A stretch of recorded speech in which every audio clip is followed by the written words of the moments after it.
মাজনী তুমি অলপ ঘৰৰ কথাও শুনিবা চোৱা সঁচাকে মাজনী মোৰো মান সন্মানৰ কথা আছে মোৰ মান সন্মান মাটিত পেলাই নিদিবা তই কোনো টেনচন কৰিব নালাগে মোৰ কাৰণে মোৰ জীৱন মোৰ হাতৰ লগত আছে মই যেনেকে ৰচলো খালি তই দিনে ৰাতিয়ে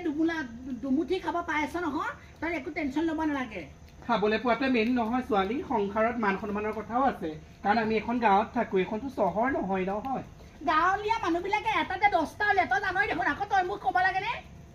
তোক আৰু বুজাব নোৱাৰো মানে মই যি দেখিলো এনে মোক বুজাবও নালাগে যিবিলাকে ক'বলৈ আহে সিহঁতক বুজাইহে পঠিয়াই দিবি তই মোক ক'বলৈ কোনো দৰকাৰ নাই মা আৰু তই যে ইমাত্ৰ কৈ দিলি বোলে তোৰ বোলে 11টা মই একেবাৰে 20টালৈ যাব মই মোৰ নিজৰ লগত কথা মোৰ কথা তহঁতি চিন্তা কৰিব নালাগে তোক মই কোৱাটোৱে ভাল মই যাওঁ তই থাক মই আহোঁতে দেৰি হ'ব পাৰে ৰাতি দৰজাখন খুলি পেলাই থৈ দিবি শুন মাজনী মাৰো এটা লাষ্ট কথা যদিহে তই এখন ঘৰত থাকিব বিচাৰিছ মাৰ কথা মতে থাকিব লাগিব আৰু যদিহে থাকিব নোৱাৰো আজিয়ে জোৱাইক মাতি এই ঘৰ খালী কৰিব লাগিব এইটো মোৰ শেষ লাষ্ট সিদ্ধান্ত কথা